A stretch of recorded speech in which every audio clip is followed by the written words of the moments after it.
Hello guys, இன்னைக்கு நம்ம பார்க்க போகிறது கான் லெவல் அசோசியேஷன் மான்வாவோட எபிசோட் 75 தான். எபிசோடுக்குள்ளே போகிறதுக்கு முன்னாடி ஒரே ஒரு லைக்கை போட்டுருங்க, ஏன்னா அப்போ தான் இன்னமும் நிறைய பேருக்கு ரெக்கமெண்ட் ஆகும். சரி வாங்க, நம்ம டைம் மிஸ் பண்ணாமல் எபிசோடுக்குள்ளே போகலாம். எப்பிக்கோட ஆரம்பத்திலேயே அந்த மாஸ்டர் படுவேகமாக லின்னை நோக்கி வருமா.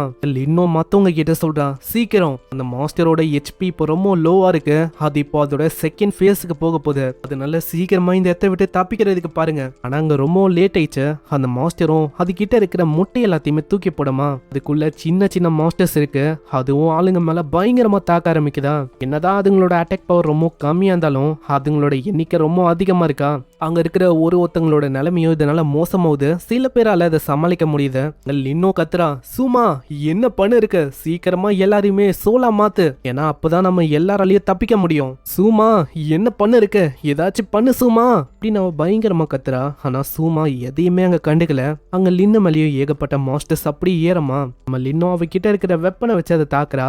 ஆனா அந்த மாஸ்டர்ஸ் திரும்பவும் தாக்குறதுக்கு வந்துங்கன்னே இருக்கு. சும்மா என்ன பண்ணு இருக்க, சீக்கிரமா ஏதாச்சும் பண்ணு, நம்ம தான் இப்ப ஏதாச்சும் பண்ணணும். ஆனா அங்க ரொம்ப லேட் ஆயிடுச்சு. அங்க இருக்கிற ஒரு மாஸ்டரும் அப்படியே லின்னை கடிக்கலான்னு வருமா. ஏன்னா அந்த மாஸ்டரோட வயிறு அப்படியே வாய் மாதிரி இருக்கும். அதை பாக்குற லின்னும் யோசிக்கிறா, அவ்வளவுதான் இங்கேயே நான் செத்துட்டேன்னு நினைக்கிறேன். இப்படி அவ யோசிக்கும் போது திடீர்னு அந்த மாஸ்டர் அப்படியே பொடி ஆகுது. இதே மாதிரி தான் அங்க இருக்கிற எல்லா மாஸ்டரும் அழிஞ்சு போகுது. யாரான்னு பார்த்தா நம்ம ஷேடோ தான். வர வழியில இருக்க எல்லா மாஸ்டரையும் அப்படியே சின்ன பின்னமாக்குறான். அவங்க ஷேடோவான்னு நம்ம லின்னு ரொம்ப ஆச்சரியமாவுறா. ஷேடோ நம்ம லின்னு மத்தவங்க யாரையுமே கண்டுக்கல, படுவேகமா அந்த மாஸ்டர் மேலேயே குதிக்கிறான். குதிக்கும் போது அவனோட அட்டாக்கை ஆக்டிவேட் பண்ணி வர்றான். அந்த மாஸ்டரும் அப்படியே துண்டாகுது. ஏதோ அந்த இடத்துல அந்த மாஸ்டர் இருக்கிறதுக்கான அடையாளமே இல்ல. நம்ம ஹீரோக்கு நோட்டிபிகேஷன் ஓது, நீங்க வெற்றிகரமா அந்த கிரீன் ஒயின் ஷிம் எமரல்ட் கிரேல்ல இருக்க அந்த மாஸ்டரை கொண்டுட்டீங்க, உங்களுக்கு 1,50,000 எக்ஸ்பீரியன்ஸ் பாயிண்டோ கிடைக்குது, 55 எவல்யூஷன் பாயிண்டோ கிடைக்குது. இப்படின்னு நம்ம ஹீரோ பார்க்கும்போது சும்மா ரொம்ப ஆச்சரியமாகறான்.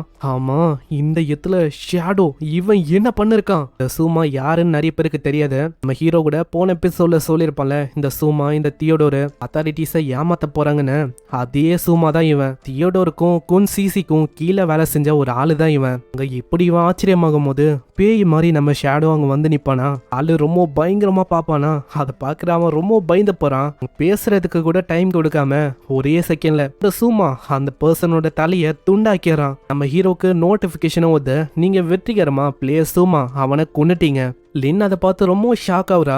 ஏன்னா சூமா ஹெல்ப் பண்ண வந்தவன், அவனை எதுக்காக நம்ம ஷேடோ கொல்லணும்னு. நான் ஷேடோ கிட்ட அவ சொல்றா, ஷேடோ ரொம்ப நன்றி உங்களோட ஹெல்ப்புக்கு, நான் எதுக்காக நீங்க எங்களோட டீம்மேட்டை கொன்னீங்க அந்த சூமா. ஆனா நம்ம ஷேடோ முறைச்சிக்கினே அவங்க சொல்றான், எதுக்காக ஃபாரினர்ஸை உங்களோட டீம்ல சேர்க்குறீங்க.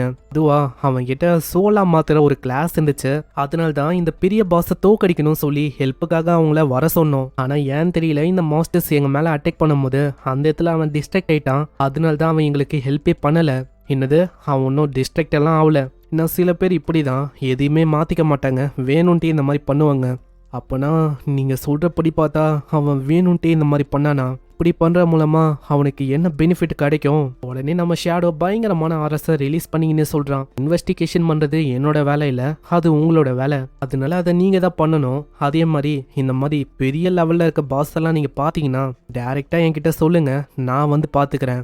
எனக்கு அந்த பாஸ் கிட்டலேருந்து அதோட லைஃப் எனர்ஜியும் அசோசியேஷன் எக்யூப்மெண்ட் இந்த மாதிரி விஷயம் தான் எனக்கு வேணும்.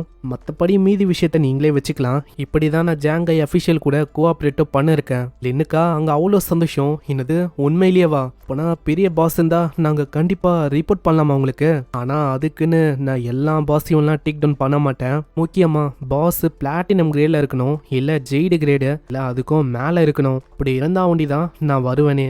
இதை கேட்குற லின்னும் அவளுக்கு தெரிஞ்ச ஆளுங்க கிட்ட மெசேஜ் அனுப்புறா. ஷேடோ நம்மளுக்கு கோஆப்ரேட் பண்றாரா.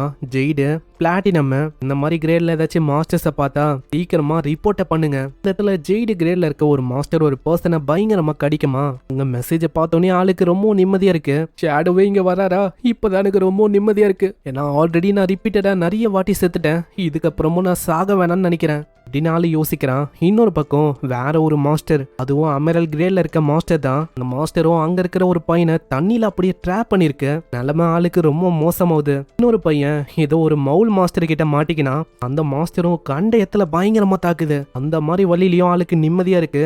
ஏன்னா ஏன்னா அங்கே மெசேஜை இப்போதான் ஆளு பார்க்குறான். அட இப்போதான் எனக்கு ரொம்ப நிம்மதியாக இருக்கு. ஏன்னா இதுக்கப்புறமும் எக்யூப்மெண்ட்டை பற்றி கவலைப்பட வேணாம். பெரிய பெரிய எக்யூப்மெண்ட்டை என்னால் பயன்படுத்த முடியும். இது வரைக்கும் கஷ்டப்பட்ட ஒரு பர்சனும் இங்கே பிளாட்டினம் கிரேட்ல ஒரு மாஸ்டர் இருக்கு, ஜெய்டு கிரேட்ல ஒரு மாஸ்டர் இருக்கு, டெத்ல எமரல்ட் கிரேட்ல ஒரு மாஸ்டர் இருக்கு.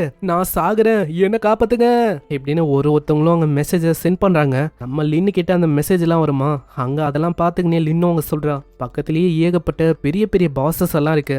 நான் யோசிக்கல, நீ ரொம்ப வேகமா இருக்க இல்லையா? பின்ன எனக்கு ஏகப்பட்ட கனெக்ஷன் இருக்கு. அப்படி இருக்கும்போது இதெல்லாம் ஒரு பெரிய விஷயமே இல்ல. ஆளு ஸ்டெல்ட் மோட்ல போயிட்டு அங்க போகும்போதே சொல்றான், வெறுமா ஒரு மாஸ்டரோட கோஆர்டினேட்ஸ் அதை ஒண்டி எனக்கு சென்ட் பண்ண, மீதி விஷயத்த நான் பாத்துக்கிறேன். இதோ இப்பயே நான் சென்ட் பண்றேன், பாத்து போங்க ஷேடோ. இப்படி இவ சொல்றான். இன்னொரு பக்கம் ஏதோ ஒரு புல் மாஸ்டரை காட்டுறாங்க. அந்த பாஸு கண்ணா பின்னான்னு ரேம்பேஜா அங்க போயின்னு இருக்கு. அங்க ஒரு 2 பொண்ணும் இருக்காங்க. அதுல வெள்ள முடியோட இருக்கிற அந்த பொண்ணு சொல்றான், கேப்டன் லின்னு கிட்ட இருந்து இப்பதான் மெசேஜே வந்துச்சு. என்னன்னா ஷேடோ இந்த பக்கம் வராரா. ஆமா, ஷேடோ இந்த பக்கம் வராரா? அவரு இது வரைக்கும் நான் பார்த்ததே இல்ல. அவர் என்ன ரொம்ப ஹேண்ட்ஸமா இருப்பாரா? இதை கேட்கிற பக்கத்துல இருக்க அந்த பையனும் சொல்றான், ஹேய், நீ ஒரு லிட்டில் கேர்ளா எப்பயுமே கனவு காணே இருக்க. ஷேடோ எப்படி இருப்பான் அப்படின்னு யாருக்குமே இது வரைக்கும் தெரியாது. இல்ல, இந்த மாதிரி நான் ஜஸ்ட் கியூரியஸா இருந்தேன். நான் இது வரைக்கும் நிறைய பாசஸ் அவன் கொண்டு இருக்கான். இப்படி இருக்கும்போது இந்த பிளாட்டினம் கிரேட்ல இருக்க இந்த பாஸை ஒரே ஸ்விங்ல அவனால கொல்ல முடியுமா? அதை தான் நான் யோசிக்கிறேன். அட என்ன சொல்ல இருக்க நீ? பிளாட்டினம் கிரேட்ல இருக்க ஒரு பாஸ். அப்படி இருக்கும் போது எப்படி ஒரு பர்சனால வெறும் ஒரே ஒரு ஸ்ட்ரைக்ல கொல்ல முடியும்? அதுக்கெல்லாம் வாய்ப்பே இல்ல. அட்லீஸ்ட் ஏகப்பட்ட ஸ்ட்ரைக்ஸை பண்ண வேண்டிதான் இந்த பாஸை கொல்லவே முடியும். இப்படி இவன் சொல்லும் போது 10 செகண்டே அந்த பாஸ் அப்படியே 2 துண்டா போகுது.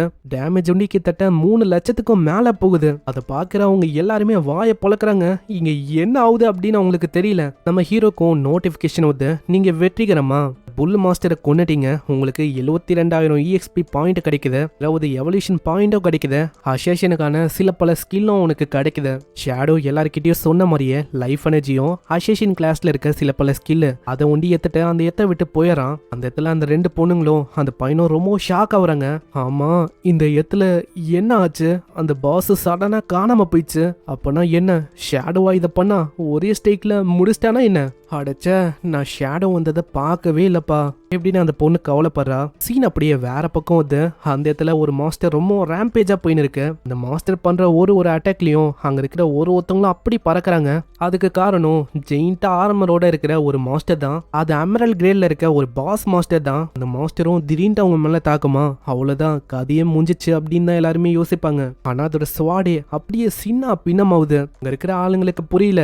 ஆமா, இங்க என்ன ஆயின்னு இருக்கு? அவன் முன்னாடி ஷேடோ மாதிரி ஒரு விஷயம் போகுது. அதுவும் 1 இல்ல 2 இல்ல கிட்டத்தட்ட 3. அந்த ஷேடோஸை வச்சு படுவேகமா அவன் ஏகப்பட்ட அட்டாக்ஸ் அங்க பண்றான். பண்ண அட்டாக் எந்த அளவுக்கு பயங்கர பவரா இருக்குன்னா 10 செகண்டே அந்த எமரல்ட் கிரேட்ல இருக்க அந்த மாஸ்டர் அது அங்கேயே அழிஞ்சு போகுது. அங்க டேமேஜை பார்த்து ஆளு ரொம்ப ஷாக் ஆகுறான். என்னது 4 ஷேடோவா? ஒரு ஷேடோவோட டேமேஜ் கிட்டத்தட்ட 3,10,000. இது என்ன கனவா? இந்த மாதிரிலாம் ஷேடோவால எப்படி டேமேஜ் கொடுக்க முடியுது? அங்க ஒரு பொண்ணும் நம்ம ஷேடோவை பார்த்து ரொம்ப ஷாக் ஆகுறா. ஆமா, இப்போதான் எனக்கு தெரியுது நமக்கும் ஷேடோக்கும் இடையில இருக்க கேப் அது எப்படி இருக்குன்னா ஹியூமன்ஸுக்கும் காட்ஸுக்கும் இருக்கிற கேப் எப்படி இருக்கும் அந்த மாதிரி இருக்கு. இப்பத்துல இருந்து நான் டிசைட் பண்ணிட்டேன், என்னோட புது கார்டு அது வேற யாரும் இல்ல, ஷேடோ தான். ஷேடோ அங்க எமரல்ட் கிரேட்ல இருக்க மாஸ்டரை கொண்டனால அங்க லெவல் 20 ரீச் பண்றான். நான் பெரிய பெரிய பாசஸையா கொள்றனால ஈஸியா நான் லெவலப் ஆயிட்டேன். ஏதோ ஒன்று இதுவும் எனக்கு லாபமா போச்சு. நம்ம ஹீரோக்கு சிஸ்டம் வழியா ஒரு நோட்டிபிகேஷன் வருது, disaster ancient god curse stone tablet. இது இப்போ ஃபுல்லா சார்ஜ் ஆயிருக்கு.